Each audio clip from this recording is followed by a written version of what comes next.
오늘 말씀의 제목은 나에게 주신 주님의 은혜입니다.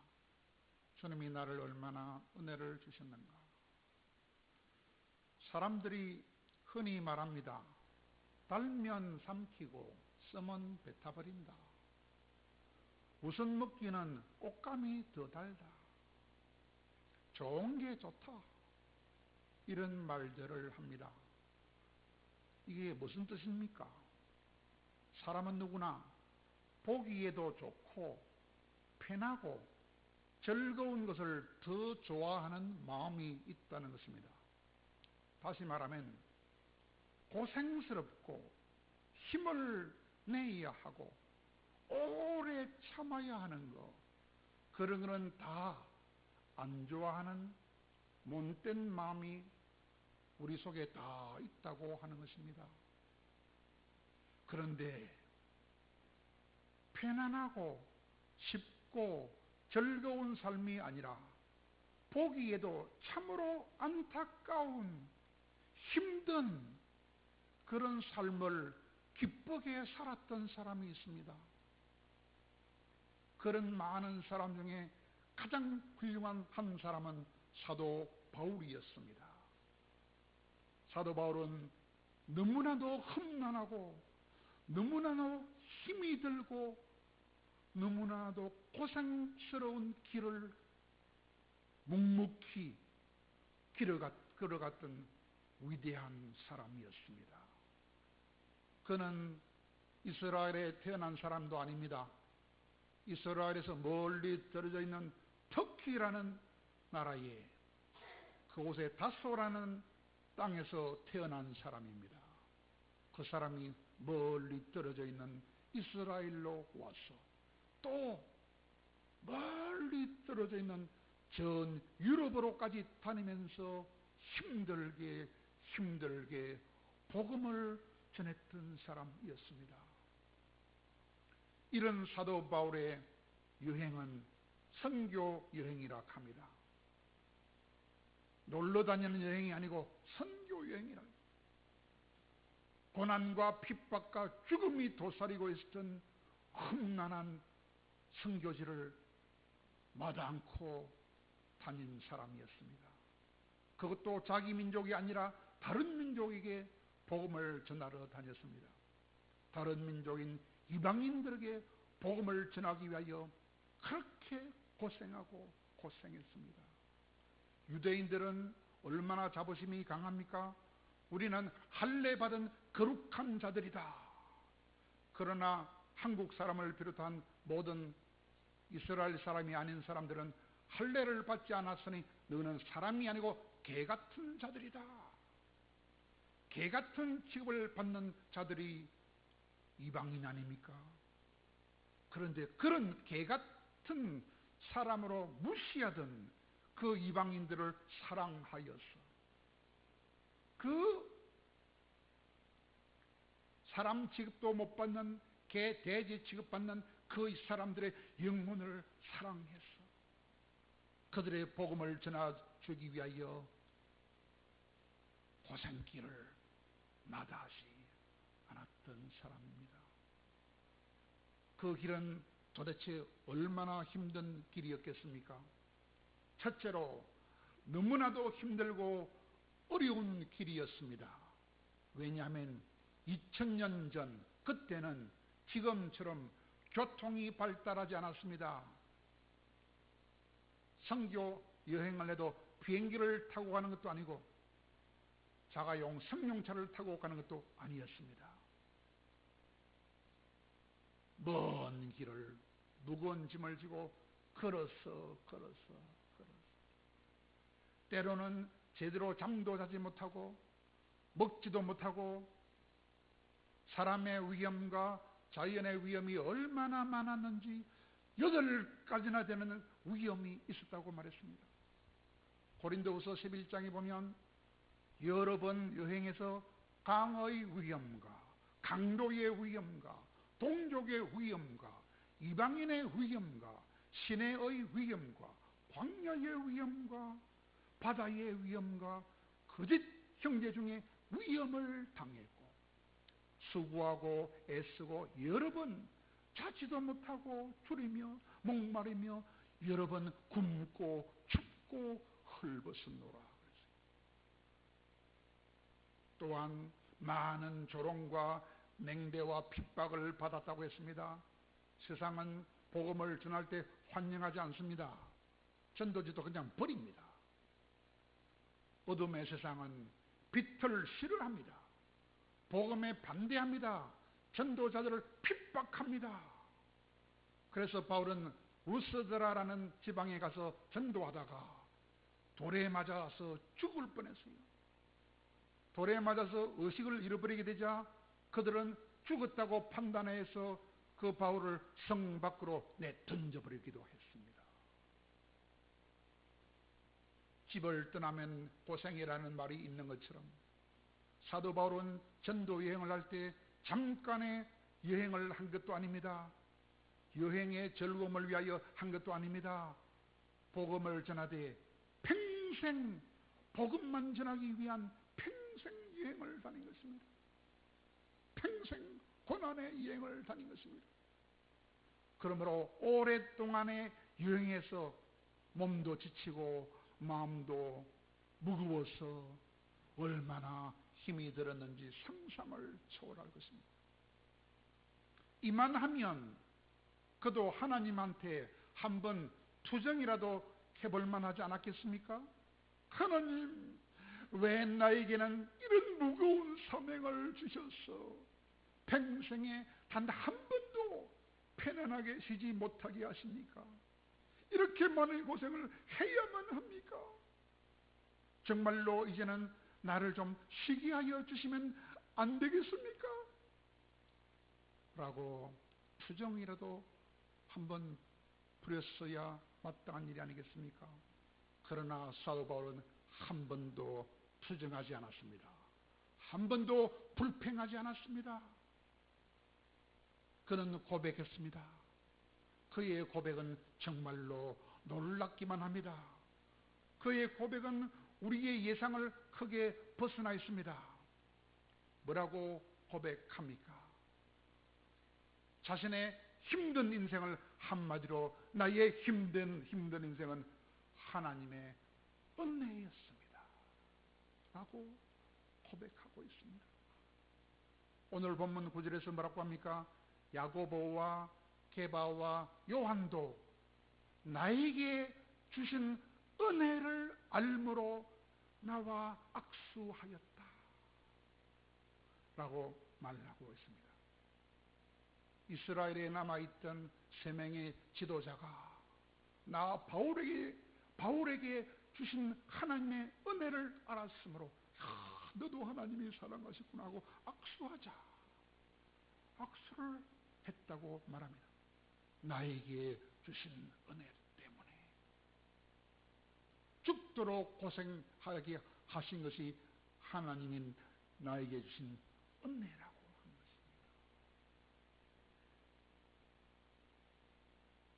무슨 말입니까? 사도 바울은 이방인에게 복음을 전하고 14년이나 복음을 전했어요. 14년이 지난 다음에 예루살렘을 다시 방문했습니다. 그래서 그동안 맺었던 여행의 결과, 전도의 결과를 예루살렘에 있던 세 사도 베드로와 야고보와 요한을 만나서 설명해 주었다는 것입니다. 그가 이방 나라에 가서 복음을 전할 때 하나님이 얼마나 놀랍게 역사하여 주셨으며 얼마나 귀하게 교회를 세워 주셨는지를 설명해 주었다는 것입니다. 그때 사도 바울은 하나님께서 베드로와 야고보와 요한을 이스라엘 백성을 구원하는 이스라엘의 사도로 삼으시고 그들을 통하여 예루살렘에서 구원 역사를 이루어 주셨던 것처럼 하나님은 나 베드로를, 나 사도 바울을 이방인의 사도로 삼아 주셔서 나 바울을 통하여 이방인에게도 큰 구원의 역사를 이루어 주시다는 것을 그는 하나님이 주신 은혜로 그렇게 되었다 라고 말하고 있습니다. 그런데 이방인에게 복음을 전하는 것은 정말로 말할 수 없이 많은 고생과 고난의 길이었습니다. 그래서 한없이 매서운 냉대와 핍박을 받아야만 할 수 있는 일이었습니다. 또 많은 위험을 직면하여 죽을 고비도 여러 번 넘긴 길이었습니다. 그런 힘든 길을 사도 바울이 뭐라고 합니까? 은혜의 인생이었다. 그렇게 말씀하고 있습니다. 아마 우리 권사님도 그렇게 말씀하실 거예요. 20년 전 우리 교회에 와서 지하실에서 밤새도록 기도할 때 그 이후로 우리가 한 번도 옳게 대접도 못 해드렸는데 오늘날 하나님이 권사님을 책임져 주고 계십니다. 그래서 권사님은 아마도 돌아가실 때 다 하나님의 은혜였다고 바울처럼 고백할 것입니다. 그러면 왜 사도 바울은 그렇게도 힘들었던 그의 인생을 은혜라고 고백할 수 있었을까요? 어떻게 그의 길을 힘든 길이 아니며 무겁고 피하고 싶은 길이 아니라 은혜의 길이었다고 고백할 수 있었을까요? 고생과 고난과 핍박과 결국에는 목숨도 바칠 각오와 순종도 따랐던 그 길이었는데 말입니다. 어떻게 그 죽음의 길을 은혜의 길이라고 할 수 있었을까요? 그것은 첫째로 자격이 없는 사람이 하나님의 거룩한 일에 쓰임을 받았기 때문에 은혜라고 한 것입니다. 디모데전서 1장 12절에 보니까 우리 주님께 내가 감사하는 것은 나같이 나쁜 놈을 충성되이 여겨주셔서 나 같은 놈한테 직분을 맡겨주십니다. 그렇게 말씀하십니다. 그러므로 우리가 부르는 복음송에도 나와 있지 않습니까? 더럽고 추한 그릇이 깨끗함을 입어서 성전의 기물이 되니 이 의인 은혜인가. 이 복음송은 자기를 잘 알고 부른 노래지요. 나는 더럽고도 추한 사람인데 이렇게도 더럽고도 추한 나를 깨끗하게 예수 피로 씻어서 성전에 쓰임받는 기물이 되게 해 주셨으니 이 의인 큰 은혜인가. 사도 바울은 예수님을 몰랐습니다. 그러므로 그는 예수 믿는 자들을 핍박했습니다. 예수 믿는 자들을 미친놈들이라고 이단이라고 정죄했습니다. 그 일에 앞장섰습니다. 그 스테반 집사가 복음을 전할 때에 그의 말을 듣고 그 스테반 집사를 죽이는데 가장 앞장섰던 살인자였습니다. 그는 지옥에 가야 마땅할 죄인 중에 가장 큰 괴수였습니다. 그런 악한 자신을 하나님께서 사도로까지 삼아 주셨으니 어찌 은혜가 아닌가라고 반문하고 있는 것입니다. 우리도 마찬가지라는 것입니다. 우리도 마찬가지입니다. 자신을 알면 내가 가장 큰 죄인임을, 세상에서 가장 큰 죄인이 누구냐? 바로 내 자신임을 깨달아야 돼요. 세상에 나보다 잘난 사람 얼마나 많습니까? 박사들도 얼마나 많고, 박사를 거느리는 총장들도 얼마나 많으며, 총장을 거느리는 문교부 장관도 얼마나 많으며, 그 문교부 장관을 거느리는 대통령들도 얼마나 많습니까? 잘난 사람 너무 많지요. 그러나 그런 자 중에 아직도 대부분이 예수님을 모릅니다. 세상의 물질과 명예와 권력의 그 맛에 중독이 되어서 오늘도 가지가지 자기 욕심만 부리면서 백성들을 괴롭히고 있습니다. 그런 자들은 다 지옥 갑니다. 그런데 우리는 못나고도 무식하고 죄가 많은데 이런 우리들을 주님께서 성령을 통하여 주님을 알게 하시고 믿게 하시고 귀한 직분도 주셨으니 이 큰 은혜가 아니고 무엇이란 말입니까? 두 번째로, 주님을 알고 주님을 섬길 기회를 받은 것도 은혜지만 아직도 우리를 천국으로 데리고 가지 않아서 앞으로 열심히 노력함으로 상을 받을 수 있는 기회도 아직도 허락하여 주고 계시니 이 또한 큰 은혜라고 하는 것입니다. 사도 바울은 주님을 알기 전에도 유대인이 믿었던 성부 하나님만 믿었어요. 성부 하나님만 믿었어요. 성자 성령을 믿지 않았습니다. 그래서 성부 하나님께 최선을 다해서 봉사했던 사람입니다. 그리고 주님을 안 뒤에는 더욱더 영혼들을 살리는 일을 위하여 온 생애를 주님께만 바치며 봉사했던 사람입니다. 우리가 믿는 하나님은 무한히 자비로우신 하나님이시며 또한 지극히 공의로운 하나님이십니다. 그러므로 영혼을 사랑하시는 하나님의 뜻을 알고 그 하나님의 뜻을 받들어서 하나님께 순종하며 충성하기 위하여 우리가 당하는 모든 수고와 모든 고생과 모든 위험에 대해서는 하나님께서는 공의로우시기 때문에 정당한 값으로 갚아주십니다. 여러분, 이 세상 것은 다 지나가 버립니다. 고운 것도 거짓되고 아름다운 것도 헛되다 그랬어요. 잠언 31장 30절입니다. 세계에서 가장 예쁜 여자도 늙으면 그냥 추한 모습으로 변해버립니다. 아무 소용없어요.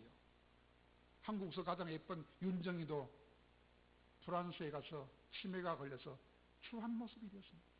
여자 예쁜 거 아무 소용없습니다. 돈 많은 잘난 남자 아무 소용없습니다. 권력 최고 남자 아무 소용없습니다. 우리가 세상을 떠날 때는 아무리 좋은 것도 세상에선 하나도 가져갈 수 없습니다. 세상에선 인정도 받을 수 없습니다. 단지 하나, 하나님을 경외하여 하나님의 말씀에 순종한 것과 하나님을 위하여 수고하고 희생한 것만 가져갈 수 있습니다. 하나님은 우리에게 상을 주시기를 원하시는 좋은 하나님입니다. 히브리서 11장 6절에 보니까 하나님께 나아가는 자는 그가 계신 것과 또한 하나님 자기를 찾는 자들에게 상을 주시는 분이심을 믿어야 할지니라고 말했습니다. 무슨 말씀입니까? 하나님을 찾기만 해도 상을 주신다는 것입니다. 새벽에 하나님 찾으러 나오고 수요일 밤에도 하나님 찾으러 나오고 금요일 밤에도 하나님 찾으러 나오고 수시로 나와서 하나님을 찾는 자에게는 찾으러 나오는 그 하나만으로도 큰 상을 주기를 원하시는 분이라는 것입니다. 뿐만 아니라 하나님은 주님이 다시 나타날 것을 사모하고 기다리는 모든 자에게도 각자에게 알맞는 상을 주시기를 원하시되 의의 면류관도 주기를 원하시는 좋은 분입니다. 그리고 이 또한 얼마나 큰 은혜입니까? 주여 어서 오시옵소서. 주님이 오시기를 바라고 사모하는 자들에게 다 의의 면류관을 씌워주시고 싶으시는 하나님이십니다. 디모데후서 4장 8절에 보니까 의의 면류관이 준비되었으니 나만 아니라 주님의 재림을 사모하는 모든 자들에게 그 의의 면류관을 주시려고 하나님은 준비해 놓고 계신다는 것입니다. 사랑하는 여러분, 은혜가 무엇입니까? 우리의 노력이나 우리의 수고로 얻는 것이 아닌 것이 은혜라는 말씀. 우리가 잘나고 우리가 훌륭하고 우리가 특별해서 얻는 것이 아닌 것이 은혜라는 것입니다. 단지 하나님의 주권적인 선택으로 말미암아 우리에게 주어지는 것을 은혜라고 말합니다. 그러므로 우리 신자들은 누구나 하나님의 놀라운 은혜를 수없이 많이 받은 자들입니다. 먼저 구원의 은혜를 받았고 또 말로 다 할 수 없는 많은 선물을 은혜로 받은 자들입니다. 그러므로 이제는 우리는 우리의 신분과 우리의 존재가 완전히 새로워진 신자라는 사실을 꼭 기억하시기를 바랍니다. 아멘을 잘하면 복을 억수로 많이 받아요. 우리 교인 중에 어떤 사람이 목사님 우리 교인들과 아멘을 안 합니까? 교육을 좀 시켜라 해요. 예, 제가 잘못했습니다. 좀 시키겠습니다. 그랬어요. 여러분 복을 받으려면 아멘을 잘하세요. 목사가 설교를 못해도 아멘 많이 하세요. 그럼 복이 들어가요. 목사가 아무리 설교 잘해도 아멘 안 하면 복이 적게 들어가요. 손해봐요. 손해보는 장사 하지 마세요. 사랑하는 여러분, 사도 바울은 나에게 주신 은혜라고 공개적으로 고백하고 있습니다. 그런데 우리들도 또한 사도 바울처럼 얼마나 많은 은혜를 받은 자들입니까? 그러면 나는 아멘 하고 싶습니다. 우리들도 사도 바울과 똑같이 구원의 은혜를 받은 자들이 분명한 자들입니다. 언제 잘하시네요. 우리가 구원받은 것은 우리가 죄가 없어서가 아니고 죄가 너무 많기 때문에 구원을 은혜로 받은 것입니다. 우리의 죄값은 얼마나 되느냐? 100만 달란트나 된다 그랬습니다. 그것을 갚기 위하여 매일 10억 원의 돈을 지불해도 그것은 이자나 될 뿐이지 원금은 단 한 푼도 갚을 수 없는 엄청난 은혜가 주님이 주신 200조 원의 피를 쏟아서 갚아주신 은혜라는 것입니다. 그 사실을 믿되 나의 지혜로 믿게 된 것이 아니고 오직 성령의 은혜로 믿게 된 것을 알게 되면 감사하지 않을 수가 없습니다. 내가 다시 얻은 영원한 생명이 원래 내 것이 아니고 주님이 피를 흘려주신 생명임을 믿을 때에 우리는 너무나 감사하여 다시는 나를 위하여 살지 않고 주님만을 위하여 살고 싶은 뜨거운 마음이 솟아나게 되는 것입니다. 그런 자를 구원의 은혜를 받은 천국 백성이라고 말하는 것입니다. 그러면 이런 구원의 은혜를 받았습니다. 장차 들어가게 될 천국은 과연 얼마나 행복한 세상이며 또한 어떤 행복을 누리는 세상이라고 했습니까?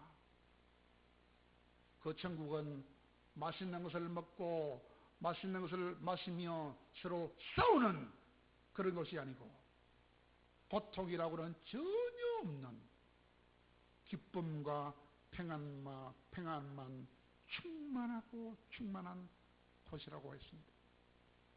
그러면 죄가 가져오는 말할 수 없는 고통과 슬픔과 질병과 억울함과 죽음조차도 없는, 그러므로 항상 무한한 자유와 무한한 정의를 누리며 무한한 평강과 희락을 누리되 1년 12달 계속해서 달마다 12가지 과일이, 생명과일이 풍성하게 열리는 그 생명열과 과일을 누릴 수 있는 그 영원한 천국의 기쁨, 그 기쁨을 얻은 은혜는 얼마나 큰 은혜라고 말할 수 있겠습니까?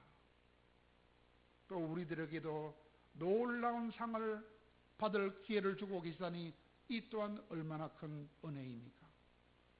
하나님을 찾기만 해도 상을 주신다고 했고, 또 말씀에 순종만 해도 상을 주신다고 했고, 주님이 오실 것을 기대하며 착한 행실을 해도 멸류관을 준비해 주신다고 하였으니 그것을 위하여 마음껏 일할 수 있는 귀한 직분도 주셨으니 이 얼마나 큰 은혜가 아니고 무엇입니까?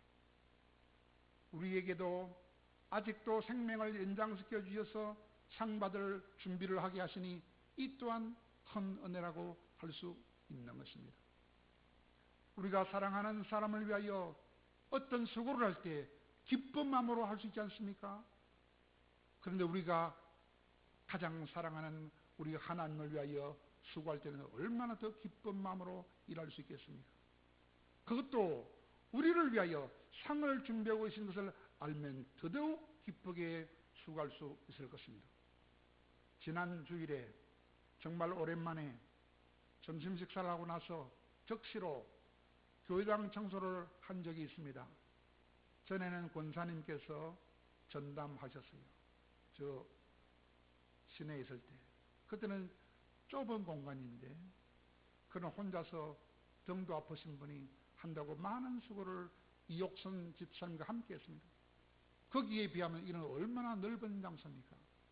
그래서 대단히 연로하신 분이 몸이 불편해서 자주 하지 못해서 좀 힘들었지만 제가 지난주에 함께 한번 청소하면 어떻겠느냐라고 말을 했을 때 그 말이 떨어지기가 무섭게 정말 많은 분들이 아주 기쁨으로 자발적으로 강단과 의자와 교회당 바닥과 계단을 닦는 것을 보고 저는 깜짝 놀라고 참으로 마음이 기뻤습니다.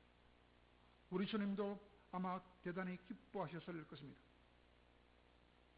이제 우리들도 사도 바울이 8가지나 되는 엄청난 위험도 마다하지 않고 주님과 교회를 위하여 모든 수고와 고난을 당한 것처럼 그것을 은혜로 알고 수고했던 것처럼 우리들도 이제 그 바울을 닮아갈 수 있으면 좋겠습니다. 그러기 위해서는 우리는 우리가 받은 놀라운 은혜를 다시 한번 마음속에 되새겨 봐야 되겠습니다. 그 중에 한 가지 은혜를 생각해 보면 가장 큰 은혜를 마지막으로 생각해 보고 싶습니다. 우리가 받은 가장 큰 은혜는 마태복음 18장에 나와 있습니다. 그것이 무엇입니까? 1만 달란트를 탕감받은 은혜입니다. 1만 달란트를 탕감받은 은혜. 그것은 무슨 은혜입니까? 주님이 우리를 지옥에서 건져내고 마귀 손에서 건져내기 위하여 주님이 핏값으로 지불했던 돈이 1만 달란트나 된다는 것입니다. 그 돈을 오늘날 돈으로 환산하면 매일 10억 원, 10억 원이나 되는 돈을 우리 마음대로 쓸 수 있게 해주신 엄청난 은혜라고 말할 수 있습니다. 왜냐하면 1만 달란트는 오늘날 돈으로 따지면 20조 원, 20조 원에 해당되는 어마어마한 돈입니다. 1달란트는 금 34kg을 말합니다. 그러면 1달란트는 오늘날 돈으로 20억 원, 20억 원. 그런데 1달란트가 아니고 1달란트의 만배, 1만 달란트는 오늘날 돈으로 20조 원, 20조 원. 예수님이 우리 위하여 20조 원에 해당되는 피를 쏟아주신 것입니다. 그리고 그 20조 원이 얼마나 많은 돈인지를 알기 원하면 삼성 회장 이건희가 가장 많은 돈을 가졌는데 그분은 13조 원밖에 안 가지고 있어요.